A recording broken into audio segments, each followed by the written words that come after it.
Nah sekarang beliau itu sudah tersesat di jalan yang benar tadi kata Bu Desi.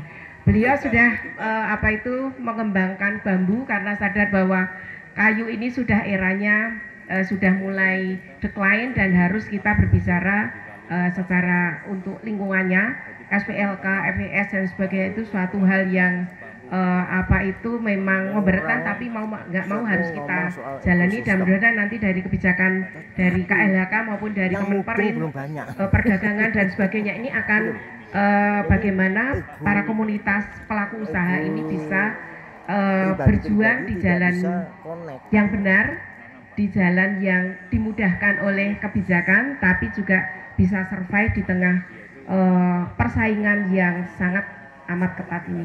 Kami persilakan Pak Toin ini untuk berbicara tentang laminasi apa strain woven Pak? Laminasi. Oh laminasi bambu. Jadi banyak pelaku usaha juga, ini ada Pak Dudi dan ada Mr. Gedek juga ini. Ini Pak. Kami perkenalkan juga ini pada Pak Mujimin, ini adalah supplier bambu untuk PUPR ya, tol itu. Jadi jalan tol ini salah satunya untuk fondasinya menggunakan bambu yang kebutuhannya mungkin bisa jutaan itu kalau bisa dilakukan semua. Pak Toin nggak kebagian tuh bambunya bahan. Pak Toin nggak kebagian kalau semuanya untuk tol, tapi makanya ini sekarang kita beri kesempatan Pak Toin untuk bicara tentang laminasi bambu. Kalau di Cina sudah berbagai macam produknya ya, nanti Pak Toin ada, silakan Pak Toin 10 menit ya. Oke, kayaknya kurang dari 10 menit. Terima kasih. Assalamualaikum warahmatullahi wabarakatuh. Nama saya Toin Bernadi. Saya aslinya sebenarnya dari lulusan kehutanan, bukan dari bambu. Seangkatan sama Bu Retno, adik kelasnya itu Pak Bambang. Tersesat di bambu itu sejak tahun 2019 kalau salah, itu gara-gara saya sedang jalan-jalan ke Flores Pengadang, melihat bambu betung sangat bagus di pinggir jalan dan itu satu kabupaten penuh. Terus kemudian keluar ide bahwa ini kayaknya harus jadi duit nih, biasa. Akhirnya nekat saya berangkat ke Cina belajar ini itu dan lain-lain.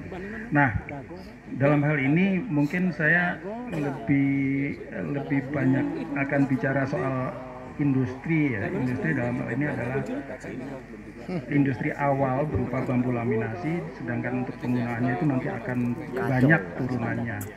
Kalau kita bicara industri, yang pertama itu adalah pasti kita harus berpikir soal titik awal, karena yang namanya industri pasti butuh investasi, butuh ini, butuh itu dan lain-lain. Yang kalau dari sisi bisnis itu pasti kata kuncinya adalah kepastian. Nah, di bambu kita mungkin bisa bicara bahwa ada jutaan bambu di Indonesia. Kayak kita itu duduk di kantong emas tapi kita nggak bisa buka. Nah itu. Nah tadi Bu Desi sudah menyampaikan bahwa akan ada payung hukum ini itu dan lain-lain, dan itu akan sangat bagus sekali. Meskipun sebenarnya sebagai pelaku bisnis kita tidak boleh sebenarnya semanja itu sebenarnya, tapi dukungan itu perlu, karena kalau kita bicara lagi-lagi bicara industri bisnis, konsep utamanya selain kepastian juga harus bisa di scale up. Nggak mungkin kita bikin sesuatu usaha kalau tidak bisa di scale up, percuma. Kalau hanya untuk subsisten, hanya untuk kebutuhan saya, apalagi saya yang sudah pensiun gitu, anak udah mentas semua, saya nggak butuh apa-apa, saya cuma butuh ngisi kulkas, ya nggak begitu gitu. Jadi kita butuh kepastian bahan baku yang dalam hal ini semakin ke depan kalau di bambu itu semakin dituntut untuk punya sumber bahan baku yang secara legal bisa diikat oleh industri tersebut. Jadi kalau saya punya pabrik pengolahan bambu, saya harus punya hutan bambu, kasarnya gitu. Nah, menunggu itu ada, saya sudah beberapa kali lakukan usaha dengan kerjasama dengan petani, dengan ini, dengan itu, yang hasilnya bisa dibilang nol. Akhirnya ya saya manfaatkan supplier dan sumber bambu yang ada di belakang-belakang rumah di daerah Pujon dan lain-lain, yang itu kalau secara kuantitas sangat-sangat cukup. Tapi kedepannya saya nggak tahu, karena banyak yang jualan bambu serumpun, Pak ini tolong serumpun ini habisin bersihin, karena saya mau ganti jadi sayur. Nah, dukungan dari KLHK itu yang kita butuhkan. Terus yang kedua, sebelum di dalam ya, kita di dalam bicara di dalam industrinya, yang kedua itu adalah pasar. Pasar ini sangat penting, apalagi sebagai usaha industri yang baru mulai, yang baru merintis. Nah, pasar bambu itu tidak bisa kita kayak apa ya, bicara bahwa oh ada pasar ini, pasar ini, pasar ini. Kalau kita nurutin pasar ini itu dan lain-lain, kita akan selalu ketinggalan. Seperti tadi yang saya diskusikan dengan Pak Bambang, permintaannya seperti ini kita nggak bisa. Permintaan ini kita nggak bisa, karena proses bambu dari awal itu sudah harus didesain ke arah satu produk tertentu. Ini udah sangat detail ya Bu ya. Jadi kayak slat lebarnya 3 cm, ya udah 3 cm. Terus kalau kita bikin laminasi, ya laminasinya 3 cm. Kalau umpamanya minta produk yang 2 cm, akhirnya pakai bahan yang sama, jadinya mahal. Jadi kata-kata kolaborasi yang tadi ditekankan oleh Pak Bambang di dunia bambu itu sangat-sangat dewa kalau menurut saya. Jadi kolaborasi antara industri dengan pemasaran dalam hal desain produk. Desain produk itu saya tidak kalau dari sisi industri ya, saya tidak melihat itu sebagai kayak desain model yang cantik-cantik. Enggak, bukan itu. Tapi desain yang acceptable, yang segala macam kaidah ekonomi tadi itu, ramah ongkos kirim ini itu dan lain-lain, tapi juga workable di industri. Bahannya juga ada, karena kalau tanpa itu plastik larinya. Jadi kayak gitu. Terus di hal lain, tugas sebagai orang yang ada di dalam industri adalah tetap standarnya bahwa dia harus bisa membuat produk dengan kualitas yang memenuhi syarat minimal, bare minimum, harusnya lebih dari itu. Terus yang kedua adalah dia tetap harus efisien. Jadi percuma kita bikin produk bagus tapi mahal, terus puas dengan ya emang bambu mahal karena kita belinya batangan terus kemudian jual kubik kan segala ya kondisinya seperti itu. Tapi kita harus mempush kita sendiri sampai sementok-mentoknya deh bahwa kita bisa bikin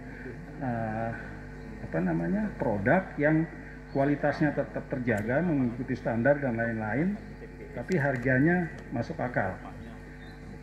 Bisa dengan segala macam, harga diturunkan dengan ngepres biaya ini dan lain-lain, mungkin bisa, tapi itu berat. Caranya salah satu adalah ini perlu kolaborasi dengan marketing. Jangan coba-coba untuk mencoba membuat produk dan bersaing dengan negara yang lebih maju. Dalam hal ini Cina. Karena kita ketinggalan jauh.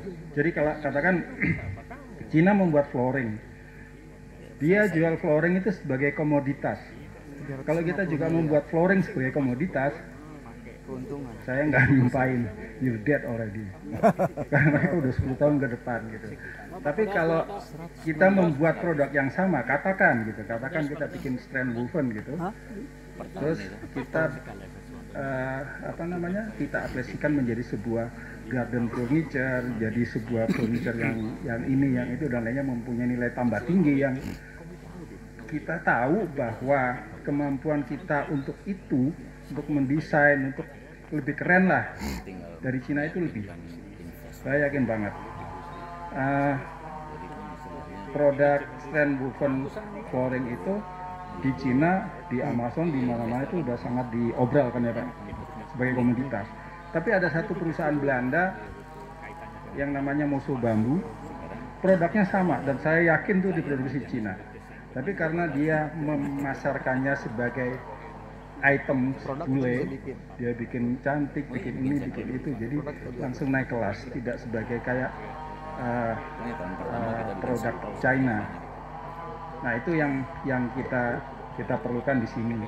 Jadi balik lagi kalau di Pertubi di kita kolaborasi itu penting. Jadi dengan ketemu seperti ini kita banyak kenal yang lain, terus kita tahu potensi masing-masing. Saya punya apa, saya nggak punya apa, saya bisa ketemu dengan bapak ibu-ibu yang punya apa dan tidak punya apa-apa. Nah, kalau bicara soal ekosistem, memang ekosistem industri dan bisnis bambu memang harus dibangun mau nggak mau. Kalau kita tidak mau menyia-nyiakan yang tadi itu, kantong emas yang kita dudukin bertahun-tahun itu. Nah,